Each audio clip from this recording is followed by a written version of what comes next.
To football, in Sydney, Adelaide and the Central Coast Mariners are through to the next stage of football's World Cup Championship qualifiers. While two of the matches came down to penalties, Sydney claimed a clear victory over Queensland in the opening game in Gosford.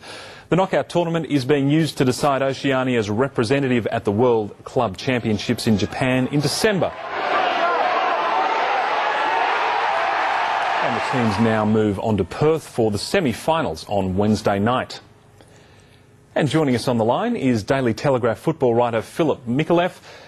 Philip, was there a sense of history last night as Sydney FC and Queensland Roar got into the match? Yes, you could feel a sense of expectation among the 8,000 crowd, which was rewarded. It was a very entertaining match, I must say, between Sydney and Queensland. It was a very good open match with end-to-end stuff, and Sydney were the deserved winners, but I thought the result was a bit flattering. And do you think it gives us a good taste of what's to come when the A-League gets going? Well, I'll tell you what, if this is the sort of football which Frank Lowy and John O'Neill are going to provide the fans in Australia, then the portents are good, really. All right, well, the other game saw the Jets play Central Coast and Adelaide face Melbourne. Just describe for viewers who don't know about World Club Championship just how the format works.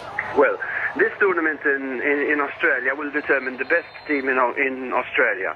Then the best team in Australia will go on to Tahiti later on in the month to determine which is the best team in the region. Now, having settled that, the team will go on to Japan at the end of the year to play for the World Club Championship, which is, as the name implies, a championship for all the club champions of all the 6 confederations of FIFA. So basically, if Sydney were to win this thing and play in the club championship in Japan, they might be lining up against Liverpool or Milan or Boca Juniors or Corinthians or Palmeiras or Brazil, which will be fantastic. And mind you, Sydney would get $1 million for just being there. So we're talking big money here. And certainly a great way to promote the game. Well, the A-League itself is, of course, building momentum. As we said, there's some big names like Dwight York, Ned Zellick, Kevin Muscat. They've been announced as marquee signings. Do you think the building blocks are all in place? Do you think it's really going to come together?